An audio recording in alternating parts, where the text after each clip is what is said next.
Bismillahirrahmanirrahim. Assalamualaikum warahmatullahi wabarakatuh. Baiklah, hari ini saya akan menjelaskan sedikit tentang entomologi. Nah, jadi entomologi yang akan saya bahas pada hari ini hanya beberapa perihal tentang arthropoda. Nah, arthropoda ada sangat banyak spesiesnya di alam, namun yang saya bahas hari ini hanyalah arthropoda yang masuk dalam entomologi klinis yang hanya memiliki makna klinis saja. Nah, jadi seperti yang kita tahu, arthropoda ini bisa menyebabkan penyakit secara langsung. Nah, jadi dia dapat berperan sebagai agent. Nah, dia juga dapat berperan sebagai vektor ataupun host dari penyakit. Nah, selanjutnya ini adalah daur hidup dari parasit itu sendiri. Nah, jadi saya hanya mengambil beberapa saja. Yang pertama ada ekidisis atau pertumbuhan serangga selalu disertai dengan pengelupasan kulit. Nah, kemudian ada juvenil. Nah, jadi pertumbuhan serangga dipengaruhi oleh hormon juvenil. Nah, sedangkan pengelupasan kulit dipengaruhi oleh hormon ektison. Selama pertumbuhan serangga mengalami perubahan bentuk, inilah yang kita sebut dengan metamorfosis. Nah, jadi apa sih sebenarnya peran serangga di dalam ilmu kedokteran?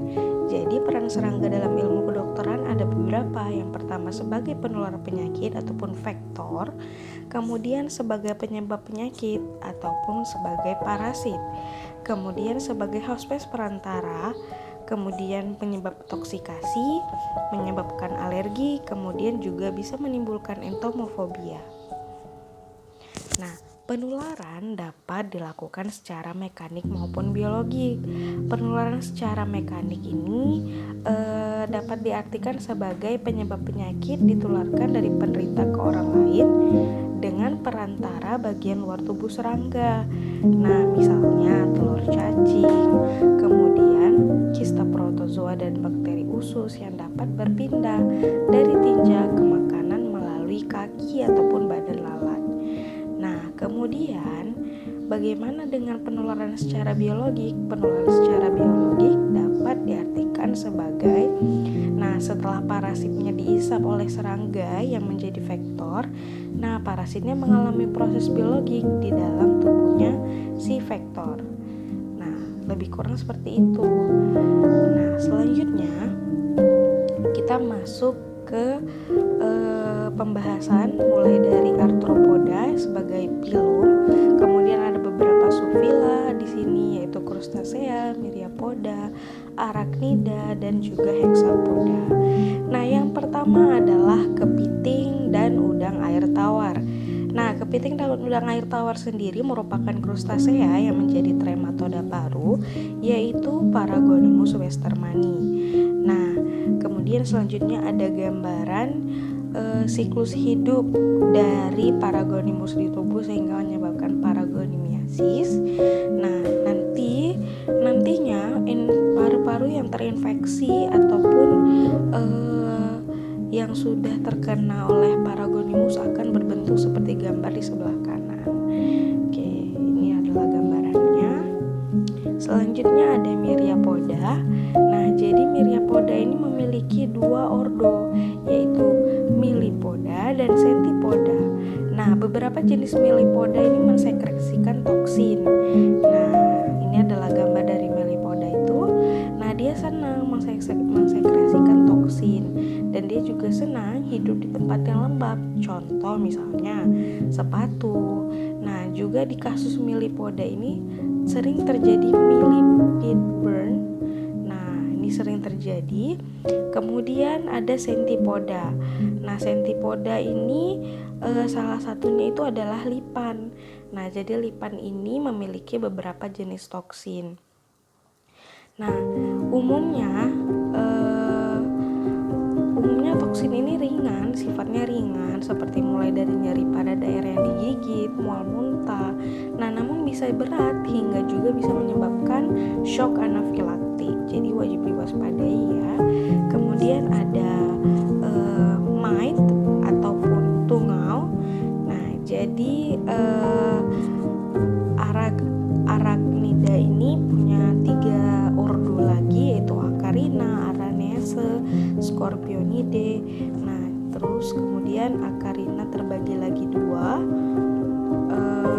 mite dan juga tick.